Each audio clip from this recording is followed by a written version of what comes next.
होता है कि फेयर वैल्यू पे होता है, किस पर हम करते हैं, तो इसका सही करेक्ट आंसर है स्टूडेंट एबनॉर्मल लॉस का जो वैल्यूएशन होता है वो मार्केट रेट पे होता है। किस पे होता है? मार्केट रेट पे होता है। हम एबनॉर्मल लॉस की जो भी वैल्यूएट करते हैं वो मार्केट रेट पे करते हैं। ठीक, तो उससे हम क्या कर लेते हैं, एबनॉर्मल लॉस को ट्रीट किया जाता है। इस तरीके के क्वेश्चन एग्जाम में फ्रेम होते हैं। दूसरा क्वेश्चन स्टूडेंट कि प्रोसेस कॉस्टिंग में under process costing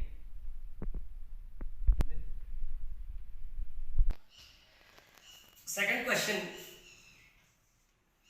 in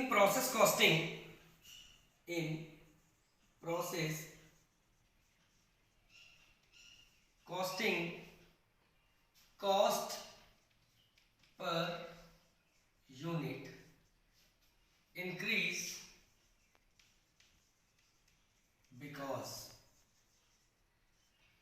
process costing में कॉस्ट पर यूनिट इंक्रीज होती है क्यों? क्वेश्चन है आपका ये। प्रोसेस कॉस्टिंग में क्योंकि due to abnormal loss. Students मैं अपने इसीलिए क्वेश्चंस करा रहा हूँ क्योंकि मैंने बताया एबनॉर्मल लॉस बहुत ही इंपॉर्टेंट टॉपिक है। कैसे उसको निकालना है वो तो हम लोगों ने देख लिया, लेकिन इस तरीके के थ्योरेटिकल जो क्वेश्चंस हैं वो फ्रेम होते हैं कि अगर आपकी कॉस्ट पर यूनिट इंक्रीज होगी क्यों? Because of abnormal loss. अगर एबनॉर्मल लॉस आपका ऐसा होता है जिसको आप बचा सकते हो लेकिन नहीं बचाते हो, लेकिन अगर उसको आप बचा लो तो क्या हो जाएगा, आपकी जो कॉस्ट पर यूनिट है वो इंक्रीज हो जाती है क्योंकि उसमें नुकसान हो जाता है आपका। ठीक, तो ये किस लिए होता है? एबनॉर्मल लॉस के कारण होता है। थर्ड क्वेश्चन 50 यूनिट्स आगे न्यूमेरिकल क्वेश्चन। स्टूडेंट्स देखिए किस तरीके से एमसीक्यू से पूछा जाता है।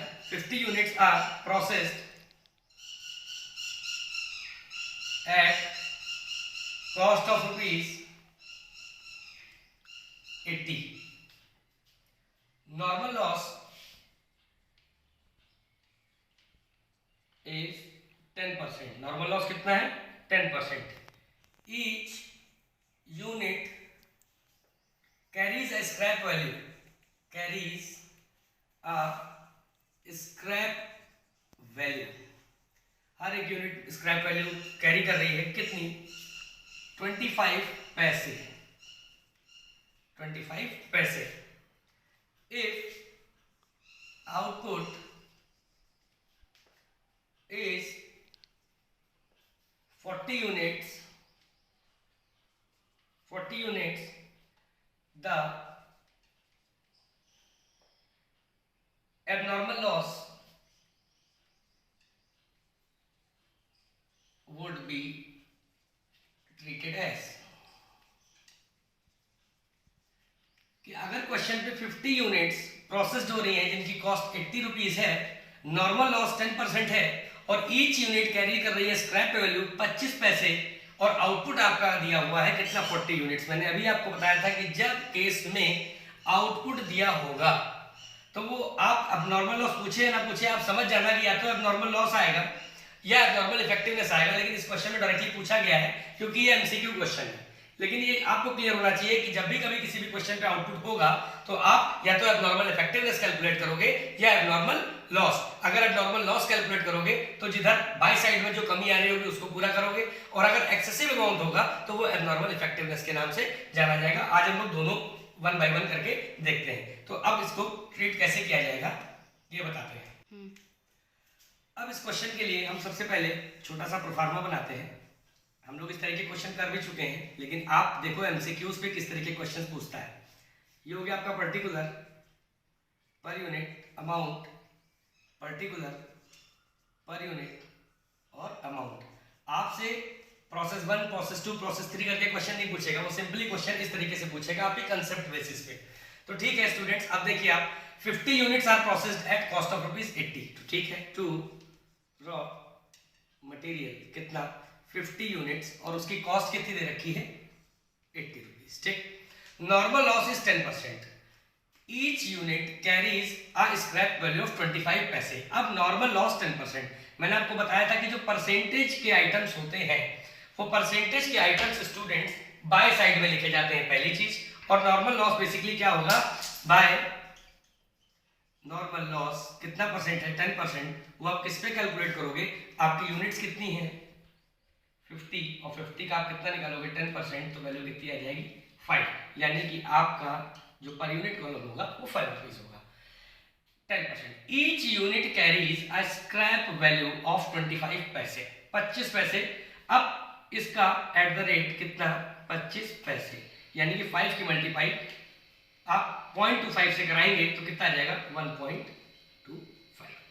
ओके स्टूडेंट्स, अब क्वेश्चन में दिया गया इफ आउटपुट इज 40 यूनिट्स, ठीक, बाय आउटपुट। अब इस क्वेश्चन पे दिया था आपको एब्नॉर्मल लॉस निकालना है। सपोज दैट मैं यहाँ पे नहीं लिखता कि एब्नॉर्मल लॉस निकालना है, तो आप कैसे जानोगे? आप ऐसे जानोगे कि टोटल जो है ये कितने यूनिट्स है 40 यूनिट्स, टोटल है 50, आपने इधर भी टोटल देखा तो कितना है स्टूडेंट्स 50। आपको पता चल गया 40 है, ये 5 है, यहाँ पर 5 की कमी है, तो बाई साइड में जो कमी है कितने यूनिट्स की कमी है 5 यूनिट्स की कमी है, इसको हम क्या बोलेंगे बाय एब्नॉर्मल लॉस, इसको क्या बोलेंगे एब्नॉर्मल। अगर यही कमी इधर होती, यही डेफिशिएंसी, तो इसको क्या बोलते हैं हम टू एब्नॉर्मल इफेक्टिवनेस, ठीक। अब स्टूडेंट्स को आप जोड़ेंगे 45 5 50, आपका टोटल बराबर हो जाएगा। लेकिन अब इसमें करना क्या है, अब हमको करना है कि इस 5 यूनिट की हमको क्या निकालना है, अमाउंट को निकालना है, ताकि इस आउटपुट को हम क्या कर सके ट्रांसफर टू नेक्स्ट प्रोसेस। लेकिन सर इसमें तो कोई नया प्रोसेस नहीं है, इसलिए इसको क्या बोल देंगे ब्रैकेट में FG, जिसको बोलते हैं फिनिश्ड गुड्स, ठीक। तो अब हम आइए 5 यूनिट्स की अमाउंट निकालते हैं, हमसे यही अमाउंट इस क्वेश्चन पे पूछा गया है। अब इस अमाउंट को निकालने के लिए क्या करेंगे, सबसे पहले वर्किंग नोट बनाएंगे बहुत बेसिक तरीके से।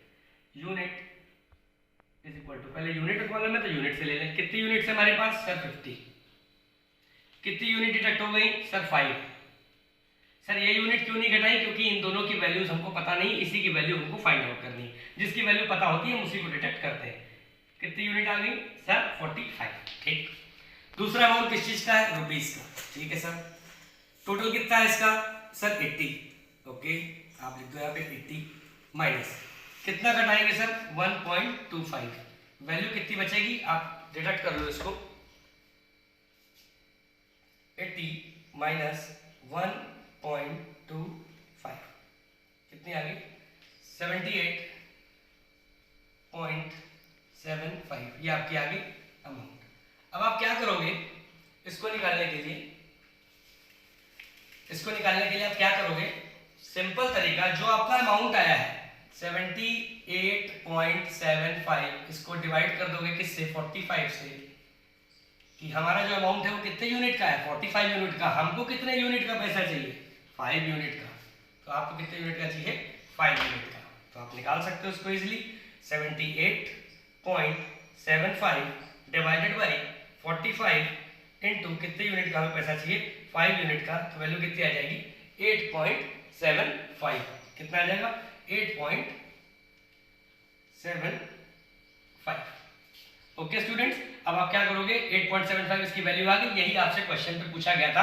अगर आपको क्वेश्चन कंप्लीट करना है तो क्या करोगे, इस 80 में से इन दोनों अमाउंट को घटा दोगे, तो जो वैल्यू आपकी आएगी वही वैल्यू अगर अगला प्रोसेस होता तो आउटपुट कर देते ट्रांसफर टू नेक्स्ट प्रोसेस, लेकिन चूंकि यहाँ पर केवल नॉर्मल डिटेल्स थी तो हम इसी को बोलेंगे फिनिश गुड्स। तो आई होप कि आपको ये वैल्यू, ये कॉन्फ़िगरेशन एब्नॉर्मल लॉस की समझ में आई हो। मैं फिर से एक बार रिपीट कर देता हूं कि आप सबसे पहले यूनिट को यूनिट पे कंट्रोल करोगे। 50 यूनिट्स थी, 5 यूनिट्स मेरे पास गिवन था, मेरे पास यूनिट्स आ गई 45, मेरे पास अमाउंट कितना था 80, मेरे पास कितनी वैल्यू नोन थी 1.25, मैंने उसको डिडक्ट किया तो आ गया 78.75। इसी अमाउंट को मैंने डिवाइड कर दिया किससे 45 से, क्यों, क्योंकि सर जितने अमाउंट पे कितने यूनिट पे दी हुई है 45 में, आप भी मार्क्स पाते हो तो ऐसे ही पाते हो ना 10 में 6 10 में 7, तो यानी कि कोई ना कोई वैल्यू रहती है, तो उसकी वैल्यू कितनी है 78.75, कितनी यूनिट पे 45, आपको कितनी यूनिट का वैल्यू चाहिए 5 यूनिट का वैल्यू चाहिए, that is called by abnormal loss, जो आपने निकाला 8.75। आई होप स्टूडेंट्स आपको ये चीज क्लियर। अब अगला क्वेश्चन आपको ठीक इसी तरीके डिस्कस करते हैं। दूसरा क्वेश्चन बिल्कुल सेम उसी पैटर्न का क्वेश्चन है, आई होप कि आप लोग इसको लगा लेंगे, आपकी प्रैक्टिस भी हो जाएगी।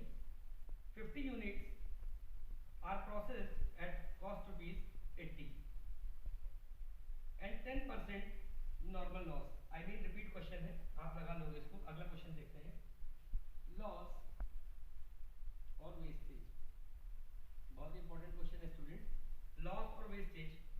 may be classified into, जो लॉस है और वेस्टेज है, जहाँ पे लॉस होना ही होना होता है, जहाँ पे वेस्टेज होता ही होता है, उसको क्या या किस नाम से जानते हैं? तो उसको बोलते हैं नॉर्मल लॉस। अब स्टूडेंट हम लोग बार बार नॉर्मल लॉस 10%, नॉर्मल लॉस 5% हर बार निकालते हैं न्यूमेरिकल फॉर्म में, लेकिन थ्योरेटिकल कंसेप्ट को कैसे क्वेश्चन पूछा जाएगा कि लॉस और वेस्टेज को और किस नाम से जानते हैं? तो लॉस को हम किस नाम से जानते हैं? नॉर्मल लॉस, जो लॉस होना ही होता है, जो बियरिंग होनी ही होनी है। बहुत ही मोस्ट इंपॉर्टेंट क्वेश्चन है, ये 3 से 4 बार आया हुआ है। द डिफरेंस बिटवीन, ये कल हम लोगों ने किया भी था उस वाले लेक्चर में, the difference between the actual loss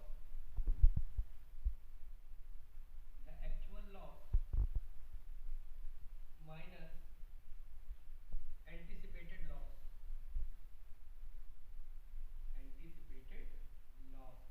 अगर एक्चुअल लॉस से एंटीसिपेटेड लॉस घटा दिया जाए तो हम क्या चीज निकालते हैं कि मेरा एक्चुअल लॉस कितना होना था और एंटीसिपेटेड लॉस कितना हुआ, तो उसके डिफरेंस को हम लोग स्टूडेंट्स बोलते हैं, क्या बोलते हैं इसको?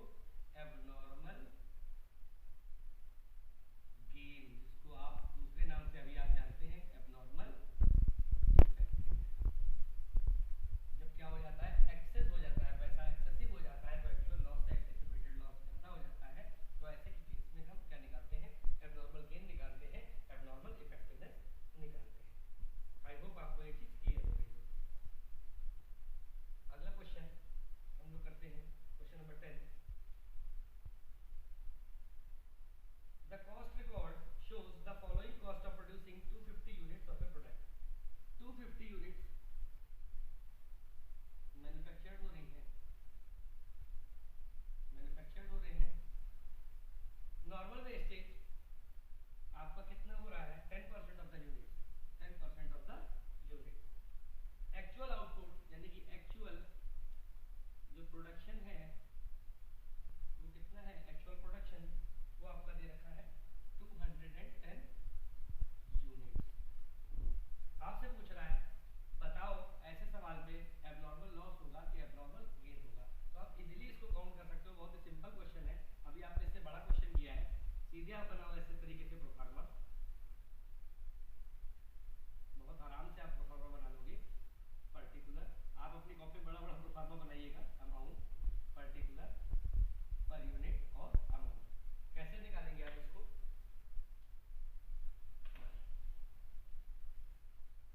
250 यूनिट्स है तो 2 रॉ मटेरियल कितना? 250 यूनिट। क्या कोई अमाउंट है सर? नहीं है, कोई बात नहीं। नॉर्मल वेस्टेज कितना है? 10%, बाय नॉर्मल वेस्टेज कितना? 10%, कितना निकाला?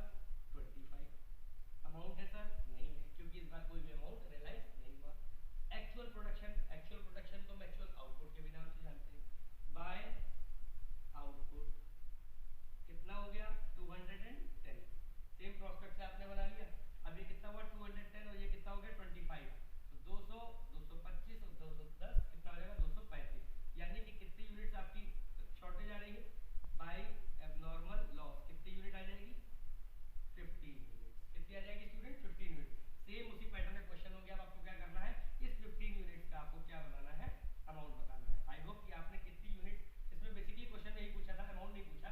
इस क्वेश्चन में पूछा है कि आपकी जो एबनॉर्मल लॉस हो रहा है वो कितने यूनिट्स का है। इसमें ऑप्शन दे रखे थे स्टूडेंट, 10 यूनिट्स, 12 यूनिट्स, 15 यूनिट्स और 18 यूनिट्स। तो आपने इजीली इसमें निकाल दिया कितने यूनिट्स हमको एबनॉर्मल लॉस हो रही है? 50 यूनिट। तो इस तरीके के जो प्रैक्टिकल क्वेश्चंस होंगे, इस तरीके से आपके एमसीक्यू बेस्ड क्वेश्चंस एग्जाम में पूछे जाएंगे। तो आई होप कि आपको ये सारी चीजें क्लियर हो रही है। अगला क्वेश्चन देखते हैं।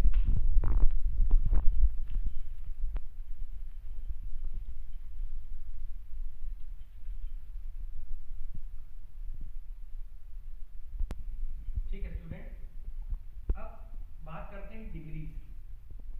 इसकी बात करते हैं डिग्रीज की।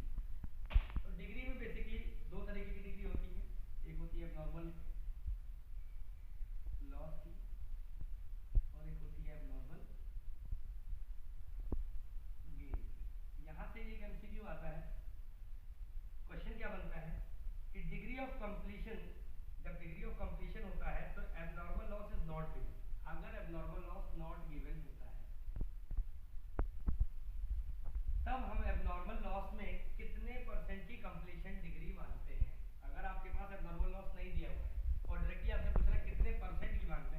तो याद रखिएगा स्टूडेंट 100% की हम क्या मानते हैं, कंप्लीशन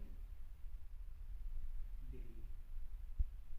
ओके, अगर एब्नॉर्मल गेन गिवन केस में नॉट गिवन है और डिग्री ऑफ कंप्लीशन पूछ रहा है, डिग्री ऑफ कंप्लीशन, तो स्टूडेंट 100% दोनों के केस में, अगर नहीं दिया हुआ है तो दोनों के केस में 100% हम मान लेते हैं। ओके स्टूडेंट, आई होप ये क्लियर है। अगला जो क्वेश्चन है वो क्वेश्चन है, अब हम लोग एक दूसरा पैटर्न का क्वेश्चन देखते हैं कि in process 8000 units for manufacture, कितने यूनिट्स हैं, 8000। ओके सर, नॉर्मल लॉस कितना है, नॉर्मल लॉस है 20%। अब और क्या दिया हुआ है इसमें, फिनिश्ड आउटपुट। ओके सर, कितना आउटपुट आपका दिया हुआ है, वो दिया हुआ 6480 यूनिट्स। निकाल सकते हैं आप इजिली, यूनिट कितनी दी हुई है 8000, फिनिश्ड आउटपुट कितना दिया है 6480। ऑप्शन कितने दे रखे हैं इसमें, ऑप्शन दे रखे हैं आपका एबनॉर्मल गेन हुआ है कि एबनॉर्मल लॉस हुआ है। पहले तो ये चीज आपको देखनी है, 80 यूनिट्स का गेन हुआ है या 80 यूनिट्स का लॉस हुआ है या 70 यूनिट्स का लॉस हुआ है। इस तरीके के ऑप्शंस आपको दिए होंगे। अब आपको कैसे लगाना है, कुछ नहीं करना, सिंपल तरीका, वैसे ही आपको फ्रेम करना है।